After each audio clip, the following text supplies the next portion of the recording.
கிறிஸ்துவுக்குள் பிரியமானவர்களே, இந்த அருமையான இந்த தொலைக்காட்சியின் வாயிலாக உங்கள் ரெகபோத் நேரத்தின் மூலமாக கர்த்தருடைய வார்த்தையை நான் பகிர்ந்து கொள்வதிலே நான் மிகுந்த மகிழ்ச்சி அடைகிறேன். கர்த்தர் உங்களை யாவரையும் ஆசீர்வதிப்பாராக.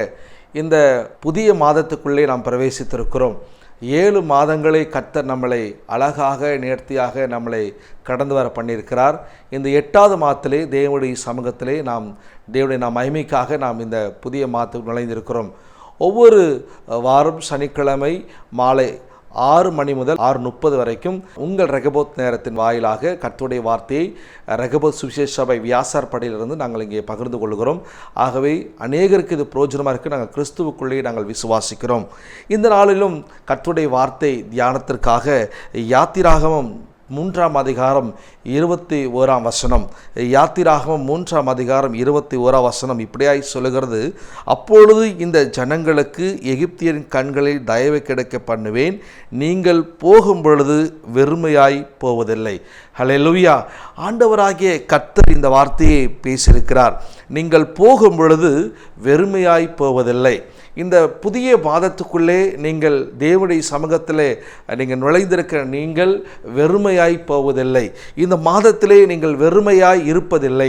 இந்த மாதத்திலே தேவன் உங்களை பலத்த ஆசீர்வாதத்தினாலே உங்களை ஆசீர்வதிப்பேன் என்று வாக்கு பண்ணுகிறார்.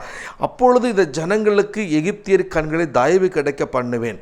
ஆண்டவர் சொல்லுகிறார், எகிப்தியருடைய கண்களுக்கு ஆண்டவர் எகிப்துடைய பார்வைகளுக்கு முன்பதாக இஸ்ரவேல் ஜனங்களுக்கு ஒரு பெரிய தயவை கொடுப்பேன்னு சொல்லுகிறார். ஒருவேளை எகிப்தை போல சில ஜனங்கள் உங்களை சுற்றி இருக்கலாம். அவர்கள் முன்பதாக உங்களுக்கு ஒரு தயவு உண்டு பண்ணி ஆண்டவர் நீங்கள் வெறுமையாய் இருக்கிற இந்த நாட்களிலே உங்களுக்கு ஆண்டவர் நீங்கள் வெட்கப்பட்டு போகாதபடிக்கு ஒரு பலத்த ஆசீர்வாதங்களை கொடுப்பேன் என்று இன்றைக்கு ஆண்டவர் உங்களோடு பேசி கொண்டிருக்கிறார். நீங்கள் போகும் பொழுது வெறுமையாய் போவதில்லை. இந்த வார்த்தையை கேட்டுக்கொண்டிருக்கிற நீங்கள், இந்த வார்த்தையை கேட்டுக்கொண்டிருக்கிற வேளையிலே உங்கள் விசுவாசத்தின்படியே கர்த்தர் சொல்லுகிறார், நீங்கள் வெறுமையாய் போவதில்லை. வெறுமையாக இந்த வார்த்தையை உங்களிடத்தில் பேசுவதில்லை. தேவனுடைய பலத்த ஆசீர்வாதங்களாலும் தேவனுடைய நன்மையினாலும் நீங்கள் கேட்டுக்கொண்டிருக்கிறீங்க. ஆகவே தேவன் உங்களுக்கு இந்த வார்த்தையை கேட்கும் பொழுது உங்கள் வெறுமையான சூழ்நிலைகள், உங்களுடைய தனிமையான சூழ்நிலைகள், உங்களிடத்தில் இல்லாத ஒரு சூழ்நிலைகளை தேவன் மாற்றி உங்களை 2 பரிவலத்தோடு ஆசீர்வதிக்க அவர் வல்லவராக இருக்கிறார் என்று வாக்கு பண்ணுகிறார். ஆதியாகமம் 1ஆம் அதிகாரம் 2ஆம் வசனம் இப்படியாய் சொல்லுகிறது. ஆதியாகமம் புஸ்தகம் 1ஆம் அதிகாரம் 2ஆம் வசனம் இப்படியாய் சொல்லுகிறது: பூமியானது ஒழுங்கின்மையும் வெறுமையாய் இருந்தது, ஆழத்தின் மேல் இருள் இருந்தது, தேவ ஆவியானவர் ஜலத்தின் மேல் அசைவாடி கொண்டிருந்தார். இந்த வேதம் இப்படியாய் சொல்லுகிறது, பூமியானது ஒழுங்கன்மையும் வெறுமையாய் இருந்தது. வெறுமையான ஒரு பூமி, ஒன்றுமே இல்லாத இந்த பூமியின் மேலே தேவன் தம்முடைய தயவை வைக்கும்படியாய், தயவை பாராட்டும்படியாய், அந்த பூமியை தம்முடைய நினைவிலை வைத்து ஆசீர்வதிக்கும்படியாய் பரிசுத்த ஆவியானவர் அங்கே அசைவாடி இருப்பதை பார்க்கிறோம். ஒருவேளை இன்றைக்கு நீங்கள் வெறுமையாக இருக்கலாம். ஒருவேளை உங்கள் வாழ்க்கையிலே நேரான காரியங்கள் இல்லாமல் இருக்கலாம். இந்த நாட்களிலே தேவனுடைய வார்த்தையை கேட்கிற உங்கள் மேல் கர்த்தருடைய ஆவியானவர் அசைவாடும் பொழுது, கர்த்தருடைய ஆவியானவர் உங்கள் மேல் வரும் பொழுது, உங்களுடைய வெறுமையான இந்த சூழ்நிலைகள், உங்களுடைய வெறுமையான இந்த காலங்கள் எல்லாம் மாறி தேவ வல்லமையை வெளிப்படுத்த அவர் வல்லவராக இருக்கிறார். ஆகவே வெறுமையாக இருந்த அந்த பூமியின் மேலே தேவ ஆவியானவர் அசைவாடி கொண்டிருக்கும் பொழுது ஒரு பூரணமான பூமியாக, ஒரு முழு நிச்சயமான ஒரு பூமியாக, இந்த பூமியில சகல ஜந்துக்களும் சகல மனுஷர்களும் எல்லாரும் வாழக்கூடிய, எல்லா தாவரங்களும் வாழக்கூடிய அளவுக்கு வெறுமையான இந்த பூமியின் மேல் தேவ ஆவியானவர் அசைவாடும் பொழுது அப்படியா எல்லாம் உண்டானது போல இந்த வார்த்தையை கேட்கிற நீங்கள் வெறுமையாக்கப்பட்டவர்களாக, தனிமையாக்கப்பட்டவர்களாக இருப்பீர்கள் என்று சொன்னால், கர்த்தருடைய ஆவியானவர் உங்கள் மேல் இந்த வார்த்தையின் மூலமாய் உங்களோடு இசைந்து இருக்கும் பொழுது, உங்களோடு பேசும் பொழுது, உங்கள் வெறுமையான சூழ்நிலைகளை உங்களை விட்டு கர்த்தர் அகற்றி உங்கள் மேல் ஒரு பெரிய நம்பிக்கையான ஆசீர்வாதத்தை அவர் 2 பரிவாளத்தை கொடுத்து உங்களை கர்த்தர் கனப்படுத்த வல்லவராக இருக்கிறார். பிலிப்பியர் புஸ்தகம் 2ஆம் அதிகாரம் 7ஆம் வசனம். அப்போஸ்தலனாகிய பவுல் பிலிப்பியர்கள் நிருபத்திலே 2ஆம் அதிகாரம் 7ஆம் வசனம் இப்படியாய் சொல்லுகிறது: தம்மை தாமே வெறுமையாக்கி அடிமையின் ரூபம் எடுத்து மனுஷ சாயலானார். ஆண்டவராகிய தேவன் தம்மை தாமே வெறுமையாக்கி அடிமையின் ரூபம் எடுத்து மனுஷ சாயலானார். இந்த உலகத்திலே நம்மளை ரட்சிக்க வந்த ஆண்டவராகிய தேவன் நமக்காக தம்முடைய பெரிய ஒரு தகுதியான ஒரு மேன்மையான இடம், பரலோக இடம், அந்த இடத்திலிருந்து இந்த பூமிக்கு வந்தவர் மட்டுமல்ல, தம்மை தாமே வெறுமையாக்கினார். அப்படின்னா இந்த உலகத்துக்குரிய எந்த ஒரு விஷயமே அவருக்குரியதா இல்லாதபடிக்கு அவர் வெறுமையான ஒரு சாதாரணமான ஒரு வாழ்க்கை வாழ்ந்து இந்த 33 வருஷம் பூமியில் இருக்கும் பொழுது அவர் அடிமையின் ரூபம் எடுத்தார். மனுஷனுக்காக, நம்மை போல மனுஷர்களுக்காக இந்த உலகத்தில் ஒரு அடிமையின் ரூபம் எடுத்து அவர் மனுஷ சாயலானாராம். ஆண்டவராகிய தேவன் இந்த பூமியில் இருந்த நாட்கள் முழுவதுமாக அவர் அடிமையின் ரூபம் எடுத்தார். அப்படின்னா எல்லா விஷயத்திலும் தன்னை வெறுமையாக்கி கொண்டார். அவருக்கு எல்லாமே உண்டு, அவர் சொன்னா எல்லாம் நடக்கும், அவர் கட்டளையிட்ட எல்லாம் கிடைக்கும். ஆனால் அவர் அதை விரும்பவில்லை. அவர் வெறுமையாக இருந்து எல்லாவற்றையும் கரெக்டாக செய்வதிலே அவர் மிகுந்த கவனமுள்ளவராக இருந்தார். ஒருவேளை இந்த காரியத்தை இப்படி யோசித்து பாருங்களேன். பரலோகத்தில் இருக்கிற தேவன் இந்த பூமிக்கு இறங்கி வந்து வெறுமையாக இருந்தார். பரலோகத்தில் எல்லாம் இருந்தது. பரலோகத்தில் பிதாவின் மடியில் இருந்தார். அவர் பரலோகத்தில் விளையாடி கொண்டிருந்தார் எல்லாம் வேதம் சொல்லுகிறது. ஆனால் தேவனாகிய கர்த்தர் அவர் அடிமையின் ரூபம் எடுத்து நமக்காக மனுஷ சாயலான. ஏன் தெரியுமா? வெறுமையா இருக்கிற நம்மை ஆசீர்வதிக்கும்படியாக, வெறுமையா இருக்கிற நம்முடைய வாழ்க்கையை மாற்றும்படியாக தேவன் மனுஷ சாயலான என்றார் என்று வேதத்தில் எழுதப்பட்டிருக்கிறது. ஆதியாகமம் 31:42 இப்படியே சொல்லுகிறது, என் பிதாவின் தேவனாகிய ஆபிரகாமின் தேவனும் ஈசாக்குவின் பயபக்திக்குரியவராய் என்னோடு இராமற்று போனால் நீர் இப்பொழுது என்னை வெறுமையை அனுப்பிவிடுவீர். தேவன் என் சிறுமையும் என் கையின் பிரியாசத்தையும் பார்த்து நேற்று ராத்திரி உம்மை கடிந்து கொண்டார் என்று சொன்னான். இந்த வேதத்தில் இப்படியாய் சொல்லுகிறதை நம்ம பார்க்க முடியும். இந்த யாக்கோபை மிகவும் கடினமாக வேலை வாங்கினார்கள், மிகவும் கடினமாய் வைத்து கொண்டான் இந்த லாபான். ஆனால் ஆண்டவராகிய கர்த்தர் லாபானுக்கு நேற்று இரவு, அதாவது இந்த லாபானுக்கு யாக்கோபை குறித்து ஒரு தரிசனம் உண்டாகிறது. யாக்கோபை வெறுமையா அனுப்பக்கூடாது என்று சொல்லி ஒரு எச்சரிக்கையான ஒரு தரிசனம் வருகிறது. உடனே இந்த லாபான் என்ன பண்றான், அந்த தரிசனத்தை பார்த்து அந்த காரியத்தை கேட்ட மாத்திரத்திலே இந்த யாக்கோபுக்கு செய்ய வேண்டிய சில காரியங்களை அவன் செய்ய தன் இருதயத்தை பக்குவப்படுத்திக் கொள்கிறான். அப்படின்னு சொன்னா இருந்த வரைக்கும் வேலை வாங்கிட்டு அவனை வெறுமையா அனுப்பிவிடுவோம் என்று சொல்லி இந்த யாக்கோபை குறித்து இந்த லாபான் நினைத்து விட்டான். ஆனால் தேவனாகிய கர்த்தர் யாக்கோபை மேலே தம்முடைய இரக்கத்தை வைத்தபடினால் அவன் வெறுமையா இருக்கக்கூடாது என்று சொல்லி அவன் மேலே தம்முடைய ஆசீர்வாதத்தை, தம்முடைய வல்லமையை வைப்பதை அங்க பார்க்க முடியும். உபாகம் 32:10 இப்படியா சொல்லுகிறது. உபாகம் 32:10 பாலான நிலத்திலும் ஊழியர்களுள்ள வெறுமையான அவாந்திர வெளியிலும் அவர் அவனை கண்டுபிடித்தார், அவனை நடத்தினார், அவனை உணர்த்தினார், அவனை தமது கண்மணி போல காத்தலினார். இந்த யாக்கோபுடைய வாழ்க்கை அப்படிதான். ஒரு பாலான ஒரு வாழ்க்கை, ஒரு 7 வருஷம், இன்னொரு 7 வருஷம், 14 வருஷம் ஒரு பாலான ஒரு வாழ்க்கை. அந்த வாழ்க்கைக்குள்ளே வாழும் பொழுது ஆண்டவராகிய கர்த்தர் அவனை உணர்த்தி கண்டுபிடித்து அவன் மேல் தம்முடைய இரக்கத்தை வைத்து வெறுமையாய் இருக்கிறவனை, ஒன்றுமே இல்லாதவனை தேவன் பலத்த ஆசீர்வாதத்தினாலே அவனை நிரப்பினார் என்று வேதம் சொல்லுகிறது. ரூத்தின் சரித்திரம் 1:21 இப்படியே சொல்லுகிறார், நான் நிறைவுள்ளவளாய் போனேன், கர்த்தர் என்னை வெறுமையாய் திரும்பி வர பண்ணினார். ரூத்துடைய வாழ்க்கையில எல்லாம் நிறைவாய் பெறப்பட்டு போனாள். ஆனால் அவள் திரும்பி வரும் பொழுது ஒன்றுமே இல்லாதவளாய், தன்னுடைய மாமியார் கூட நகோமியார் கூட வரும் பொழுது திரும்பி ஒன்றுமே இல்லாதவளாய் அவள் வெறுமையாய் வந்தாள். ஆனால் ஆண்டவராய் கர்த்தர் அப்படி வெறுமையாய் விடவில்லை. வந்தவளை ஆண்டவர் பயங்கரமாய் ஆசீர்வதித்தார். இன்றைக்கு இந்த வார்த்தையை கேட்கிற நீங்கள் வெறுமையாய் இருப்பீர்கள் என்று சொன்னால், யாக்கோபை போல வெறுமையாக்கப்பட்டவர்களாக, ரூத்தை போல வெறுமையாக்கப்பட்டவர்களாக இருப்பீர்கள் என்று சொன்னால், ஆண்டவர் சொல்லுகிற வார்த்தை என்னென்ன, உங்களுக்காக இந்த நாளிலே அவர் பேசிக் கொண்டிருக்கிறார். உங்க வெறுமையான சூழ்நிலையை மாற்றி உங்களை தேவன் 2 பரிவளத்தோடு நன்மையினாலும் கிருபையினாலும் அவர் ஆசீர்வதிக்க அவர் வல்லவராக இருக்கிற என்ற வார்த்தையை கர்த்தர் கொடுக்கிறார். கிறிஸ்துவுக்குள் பிரியமானவர்களே, வெறுமையானது தேவனுடைய கரத்திலிருந்து வருகிறது அல்ல. வெறுமையான எந்த பாத்திரத்தை நிரம்பி வழியை செய்கிறவர் நம்முடைய ஆண்டவராக தேவன். நீங்கள் தேவனை நம்பி தேவனுடைய சமூகத்தில் நீங்கள் உண்மையாய் ஜெபிக்கும் பொழுது, உண்மையாய் தேவனை நோக்கி நீங்கள் கூப்பிடும் பொழுது, இந்த வார்த்தையை கேட்டுக்கொண்டிருக்க அன்பு குடும்பமே, கர்த்தர் சொல்கிறார், உன் வெறுமையான சூழ்நிலை மாற பொழுது இந்த வெறுமை என்ற வார்த்தை ஒன்றுமே இல்லை என்று சொல்ற வார்த்தை கர்த்தர் இன்றைக்கு மாற பண்ண அவர் வல்லவராக இருக்கிறார். ஹல்லேலூயா. ஆண்டவராகிய கர்த்தர் உங்களை இனி வெறுமையா அனுப்புவதில்லை. நீங்கள் வெறுமையாய் போவதில்லை. உங்களுடைய கைகள் வெறுமையாய் இருப்பதில்லை. தேவனுடைய கரத்தினால் உங்கள் கைகளை கர்த்தர் பலப்படுத்த போகிறார். வெறுமையான இந்த சூழ்நிலை கர்த்தர் மாற்றி உங்கள் தலையை உயர்த்துவர் என்று வாக்கு பண்ணுகிறதுக்காய் ஸ்தோத்திரம் ஆண்டவரே. விசேஷமாக என் அன்பு குடும்பமே, இதை கேட்டுக்கொண்டு நேரம் இல்லை, நீ வெறுமையா இருக்க, வீட்டில் இது இல்லையே அது இல்லையே, என்னிடத்தில் ஒன்றுமே இல்லை நினைக்கலாம். கர்த்தர் சொல்லுகிறார், பூமியிலே ஒன்றுமே இல்லாத ஒரு காரியத்தில் பரிசுத்தாவின் அசைவாடி எல்லாத்தையும் உருவாக்க அவராலே கூடும் என்று சொன்னால், இன்றைக்கு உனக்காக எனக்காக சிலுவையிலே தன் மனுஷ சாயல் எடுத்து அந்த வெறுமையாக்கி கொண்ட அந்த உன்னதமான தேவனுடைய வல்லமையினாலே உன் வெறுமையான காரியங்கள் எல்லாம் தேவ வல்லமையினாலே இன்றைக்கு பூரணமான ஆசீர்வாதத்தை நிரப்பப்பட போகிறதுக்காக ஸ்தோத்திரிக்கிறேன். கர்த்தர் உன்னை மிகவும் ஆஸ்வதிப்பாராக. உங்களை என்னென்ன ஆசீர்வாதங்களை கர்த்தர் நம்மை அனுப்ப போகிறார். முதலாவதாக இரட்டிப்பான ஆசீர்வாதங்களோடு நம்மை அவர் அனுப்புவார். இன்றைக்கு ஆண்டவர் உங்களுக்கு தீர்க்கதரிசனமாய் சொல்லுகிறார், ஒருவேளை நீங்கள் வெறுமையாய் இருப்பீர்கள் என்று சொல்ல முதலாவது ஆண்டவர் சொல்லுகிறார், நீங்கள் இரட்டிப்பான ஆசீர்வாதங்களோடு நீங்கள் ஆண்டவருடைய சமூகத்திலே நீங்கள் நன்மையை பெறப்போகிறீர்கள். இரட்டிப்பான ஆசீர்வாதத்தை கர்த்தர் கொடுப்பார். நீங்க ஒரு இடத்துக்கு போய் அங்கே ஒன்றுமே கிடைக்காம வெறுமையா நீங்க வெறுமையாக்கப்பட்டு ஐயோ ஏன் வந்தேன் திரளி, இவ்வளோ காசு செலவு பண்ணி வந்தேன், என்னை வெறுமையா அனுப்பிட்டாங்க நினைக்கலாம். ஆனால் இனி அப்படி இருக்காது.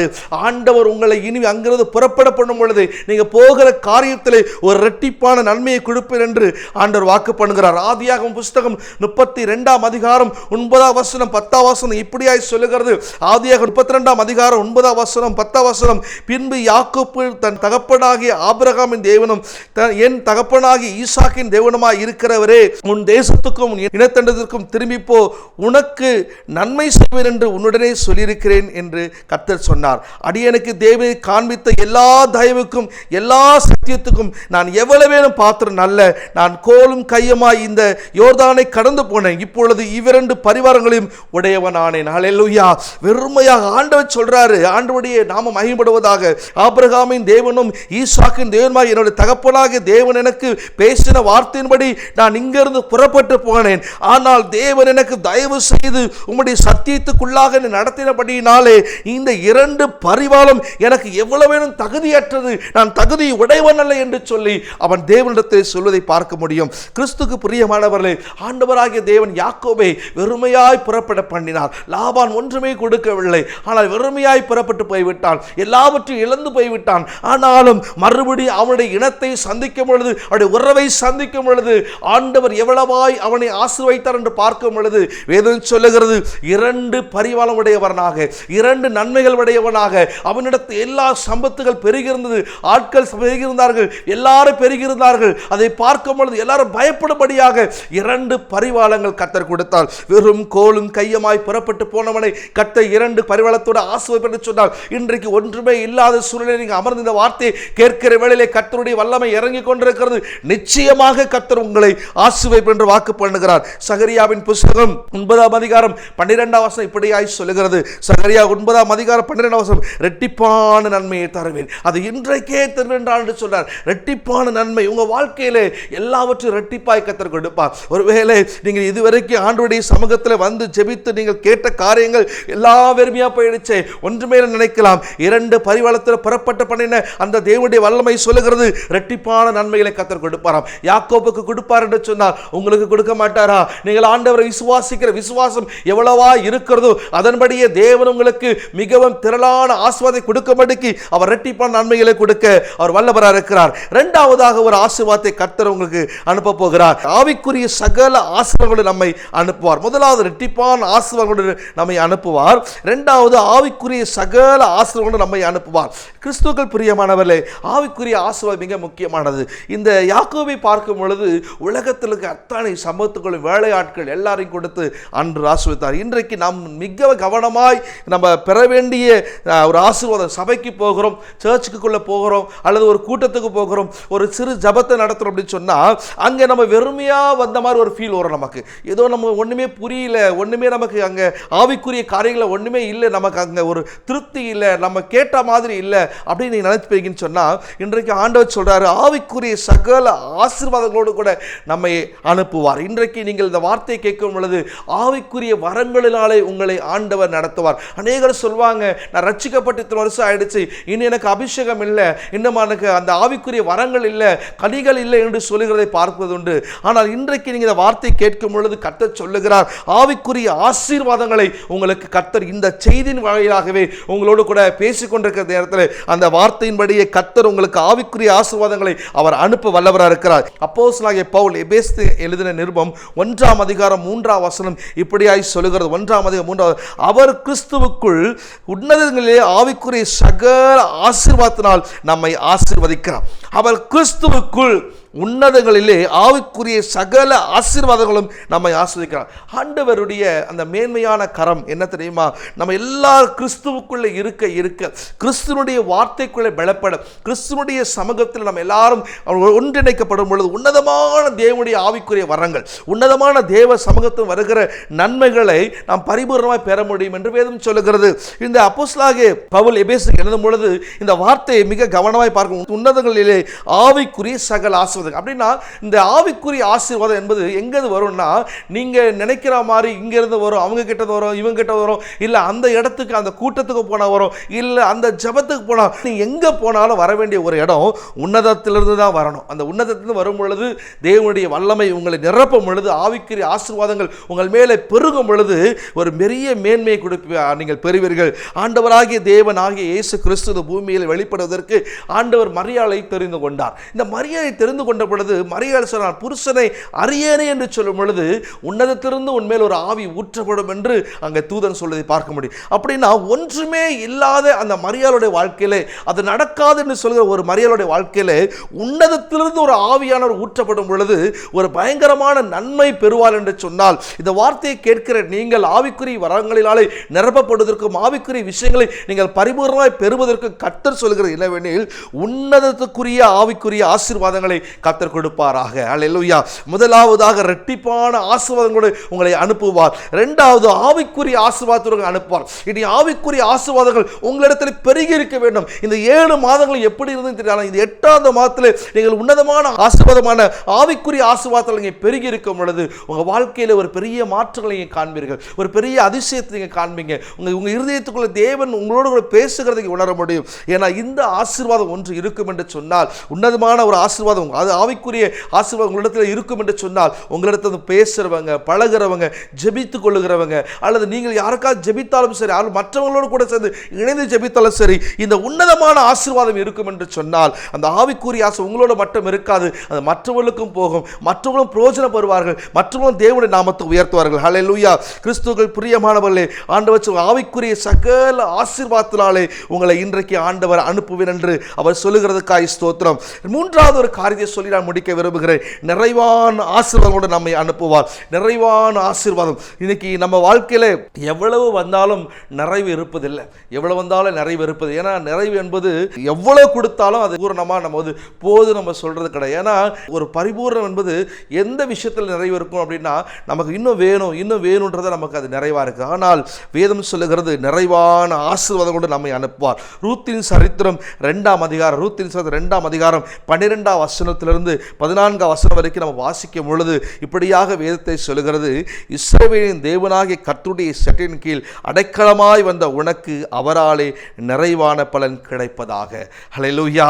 இஸ்ரவேலின் தேவனாகிய கர்த்தருடைய சட்டையின் கீழ் அடைக்கலமாய் வந்த உனக்கு நிறைவான பலன் கிடைப்பதாக.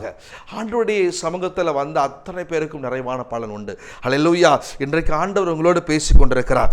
அவருடைய செட்டைய நிழலில் நீங்கள் வருவீங்கன்னு சொன்னால், அவருடைய சமூகத்தில் வருவீங்கன்னு சொன்னால், அவரையே நம்பிக்கையை வைத்து அவர் மேல் நீங்கள் உங்கள் நம்பிக்கையை முழுசாக வைப்பீங்கன்னு சொன்னால், உங்களுக்கு பரிபூர்ணமான நிறைவான ஆசீர்வாதத்தை அவர் கொடுக்க வல்லவராக இருக்கார். ஹல்லேலூயா. என்னுடைய வாழ்க்கையிலே ஆண்டவர் என்னை ஊழியத்திற்கு அழைத்த நாள் முதற்கொண்டு இந்நாள் வரைக்கும் எனக்கு நிறைவான பலனை கொடுத்திருக்கிறார். நான் எப்பொழுது கர்த்தரை நான் ஸ்தோத்திரம் பண்ணுவேன், எப்பொழுது நினைத்து பார்ப்பேன். என்னுடைய ஆரம்ப நாட்களிலே நான் வியாசார் படிக்கு ஊழியத்திற்காக போகும் பொழுது ஒரே ஒரு பைபிள், ஒரு சின்ன பேக் என்னிடத்தில் இருந்தது. ஒன்றுமே இல்லை, அங்கே தங்குறதுக்கும் எனக்கு இடம் கிடையாது, அங்கே யார் வீட்டில் போய் தங்குவேன்னு கூட எனக்கு தெரியாது, எங்கே போய் இப்படி ஊழியம் செய்யணும் கூட எனக்கு தெரியாது. ஆனால் ஒரு பேகு, ஒரு பைபிள் எடுத்துக்கொண்டு நான் அங்கே எல்லாம் உடையவனாக இருந்து நான் வெறுமையாக அந்த இடத்துக்கு நான் போனேன். ஆண்டவர் இன்றைக்கு அங்கே ஒரு சபை சபையை கொடுத்திருக்கிறார். ஆண்டவரே நாம மகிமைக்காக விசுவாசிகளை கொடுத்திருக்கிறார். ஆண்டவரே மகிமைக்காக நிறைய ஆசீர்வாதங்களை கொடுத்திருக்கிறார். என்ன ஆசீர்வாதங்கள் சொன்னால், நான் அங்கே குடும்பமாக வாழ்வதற்குரிய ஒரு வீடையும் கர்த்தர் கொடுத்திருக்கிறார். கிறிஸ்துவுக்கு பிரியமானவர்களே, இந்த தேவனிடத்தில் வந்த பிறகு உங்களுக்கு நிறைவான பலன் கிடைக்கும். தேவனிடத்தில் வந்த உங்களை ஒரு நாளும் ஆண்டவர் புறமே தள்ள மாட்டார். ஏன்னா நீங்க நம்புகிறது ஆண்டவரை மட்டும் தான் நம்பணும், மனுஷரை நம்பக்கூடாது. ஏன்னா இவள் எல்லாம் உடையவளா இருந்து பெத்லகேமை விட்டு புறப்பட்டு போய்விட்டாள். புறப்பட்டு வேற தேசத்துக்கு போயிட்டு அந்த மறுபடியும் திரும்பி வரும் பொழுது வெறுமையாய் வருகிறார். வெறுமையாக வந்த உடனே ஆண்டவராகிய கர்த்தர் இந்த ரூத்தை மிகவும் நேசிக்கிறவராக இருந்தார். நகோமி மேல் மிக அக்கறை உள்ளவராக இருந்தார். ஆகவே வந்தவர்களை புறம்பே தள்ளாமல் அவர் நிழலில் வந்த உடனே நிறைவான பலனை கர்த்தர் கொடுத்தார்.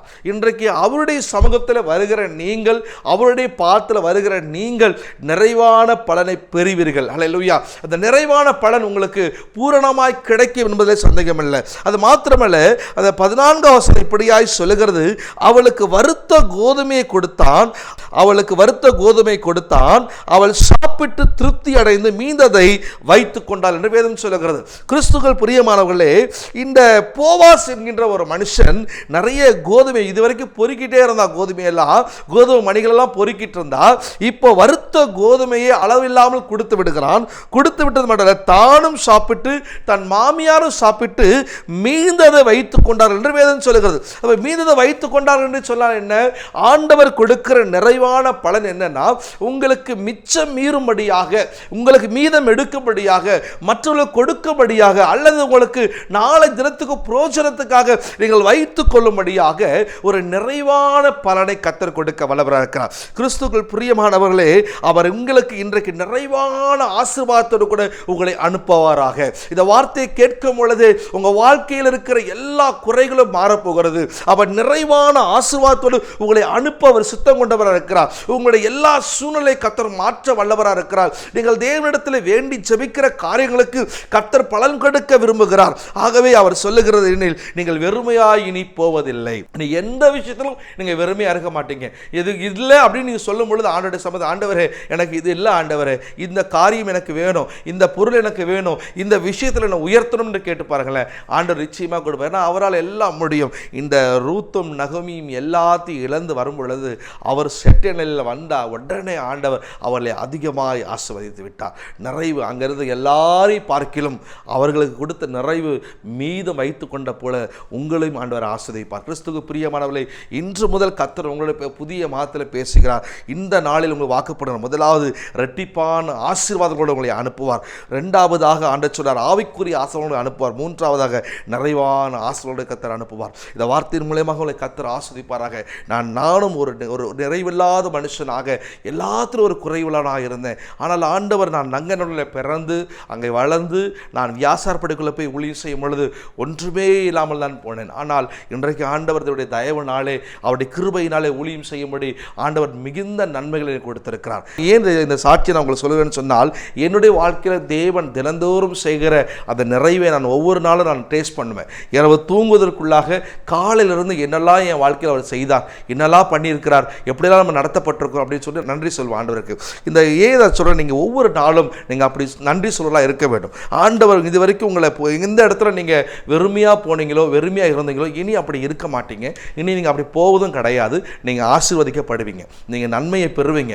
ஏன்னா என்னை நினைத்தவர் உங்களை நினைக்கிறார், என்னை உயர்த்துறவர் உங்களை உயர்த்த விரும்புகிறார். என்னை இவ்வளவாய் தீவிரம் கொண்டு வந்து ஆண்டவர் உயர்த்தி வைத்திருக்காருன்னு சொன்னால் உங்களையும் உயர்த்த அவர் வல்லவராக இருக்கிறார். ஹல்லேலூயா. ஆகவே உங்கள் முகம் இனி வெட்கப்படுவதில்லை. ஆண்டவர் எப்படி யாக்கோபை 2 பரிவாரத்தில் ஆசீர்வதித்தாரோ, எப்படி கிறிஸ்து இயேசுக்குள்ளே உன்னதமான ஆசீர்வாதத்தை கர்த்தர் கொடுத்தாரோ, எப்படி ரூத்துடைய வாழ்க்கையில் நிறைவான பலனை கொடுத்தாரோ, அப்படியே உங்களை இன்றைக்கு அனுப்புவாராக. கண்களை மூடி கர்த்தருடைய சமூகத்தை நோக்கி நாம் பார்ப்போம். ஆண்டவரே, இந்த அருமையான நல்ல வேலைக்காக நன்றியோடு நாங்கள் ஸ்தோத்திரிக்கிறோம், உம்மை துதிக்கிறோம். அப்பா, நீங்கள் போகும் பொழுது வெறுமையாய் போவதில்லை என்று சொல்லி எங்களோடு பேசியிருக்கீங்க. இன்றைக்கு இந்த வார்த்தையை கேட்டு ஆண்டவரை எழுந்திருக்க பொழுது ஒரு நிறைவை பார்க்கும்படியாக, அவருடைய சரீரத்தில் இருக்கிற பலவீனங்கள் நீங்கும்படியாக, அவருடைய உபத்திரவங்கள் நீங்கும்படியாக ஒரு நிறைவை கத்த தரும்படி நாங்கள் ஜெபிக்கிறோம். அப்பா, ஒரு பூரணமான பலனை தத்த தரும்படி ஜெபிக்கிற ஆண்டவரை. ஐயோ, இந்த மருத்துவமனைக்கு போய் ஒரு பிரோஜனமும் இல்லை, எனக்கு மருத்துவத்துக்கு செலவு பண்ணதான் எல்லாம் வீணாகி விட்டது, எனக்கு இன்னும் இந்த பகுதி சுகமாகல் என்று சொல்லுகிற என் அன்பு சகோதரியே, உன்னுடைய கால்கள் இருக்கிற பலவீனம் நீங்கி இன்றைக்கு ஆண்டவர் வெறுமையாய் நீ எழும்புவதில்லை, பலத்தோடு எழுந்து கொள்ளும்படியாய், வலியோடு எழும்புவதில்லை, பலத்தோடு எழுந்து கொள்ளும்படியாய் அவருடைய சுகமாக்குறவளை மேல் இறங்கி கொண்டிருக்கிறது. கர்த்தருடைய சுகமாக்குற ஆண்டவரே, இந்த செய்தியை கேட்டுக்கொண்டு ஆண்டவருடைய சமூகத்தில் முழங்கால் படிக்கொண்டிருக்க அத்தனை பேர் மேல கர்த்தருடைய வல்லமை இறங்குவதாக, அத்தனை பேரை கர்த்தர் ஆசீர்வதிப்பீராக. அத்தனை பேர் வாலிபனே, உன்னுடைய அம்மா உங்ககிட்ட சொல்லிக் கொண்டே இருக்கிறாங்க, இந்த வார்த்தையை கேள், வார்த்தையை கேள் என்று சொல்லும் பொழுது நீ அசட்டப்படி ஓடி நீ ஒரு அறைக்குள்ள உட்கார்ந்துட்டு இருக்கிற. கர்த்தர் சொல்லுகிறார், உன் வெறுமையான சூழ்நிலை, உன் மனைவி விட்டு போயிடலாம், ஆனா இன்றைக்கு கர்த்தர் சொல்ல எல்லாவற்றையும் மறுபடியும் சேர்த்து உன் நிலையை நான் மாற்ற வல்லவராக இருக்கிறேன். இந்த வார்த்தைக்காய் ஸ்தோத்திரம் ஆண்டவர், நன்றியோடு ஸ்தோத்திரிக்கிறேன். கர்த்தரே, தேவனுடைய நாமம் மகிமைப்படுவதாக. இயேசுவின் நாமத்தில் இந்த செய்தியின் வேளையை கேட்ட அத்தனை பேரும், ஜெப நேரங்களில் அமர்ந்திருக்க அத்தனை பேரும் ஒரு வல்லமை இறங்குவதாக, ஒரு வல்லமை இறங்குவதாக. பிள்ளைகளுடைய வாழ்க்கையில் கர்த்தருடைய வல்லமை இறங்கும்படியாக ஜெபிக்கிறோம் அப்பா. கட்டுகள் அவிழ்க்கப்படட்டும் அப்பா. இனி பிள்ளைகள் வெறுமையாக போவதே கிடையாது. பிள்ளைகளுக்கு ஆண்டவரே, எகிப்தை போல் இருக்க எல்லா ஜனத்துக்கு முன்பதாக பிள்ளைகளை தலையை உயர்த்த போறதுக்காய் ஸ்தோத்திரம், கனப்படுத்த போறதுக்காய் ஸ்தோத்திரம், அப்படி ஆசீர்வாதம் இறங்குவதற்காய் ஸ்தோத்திரம் அப்பா. அப்படியே செய்வீராக. இந்த வார்த்தை கேட்ட அத்தனை பேரும் வல்லமை பாய்ந்ததுக்காக நன்றி ஆண்டவரே. அப்படியே செய்வீராக. இயேசுவின் நாமத்தை ஜெபிக்கிறோம் நல்ல பிதாவே, ஆமென். கிறிஸ்துவுக்குள் பிரியமானவர்களே, ரெகபோத் சுவிசேஷ சபை என்று கர்த்தருடைய மகிமைக்காக வியாசாப்படி பகுதியிலே வைத்து நாங்கள் நடத்தி கொண்டு வருகிறோம். கர்த்தர் நாம் மகிமைப்படுவதாக. இந்த செய்தியின் வேளையிலே திரையிலே வந்திருக்கிறதான விலாசத்திற்கும் கீழே வந்திருக்க மொபைல் நம்பருக்கும் நீங்கள் தொடர்பு கொண்டு எப்பொழுதெல்லாம் ஜெபித்துக் கொள்ளலாம். நீங்கள் வேறு ஏதாவது சபைக்கு போகாமல் இருந்தால், அல்லது சபைக்கு போகணும் என்ற வாஞ்சியோடு இருப்பீர் என்று சொன்னால், அருகில் இருக்கிறவர்கள் யாராவது இருப்பீர் என்று சொன்னால், நீங்கள் தொடர்பு கொண்டு சபைக்கு வரும்படி மிக அன்பாக உங்களை கேட்டுக்கொள்கிறேன். கர்த்தர் உங்களை ஆசீர்வதிப்பார். God bless you.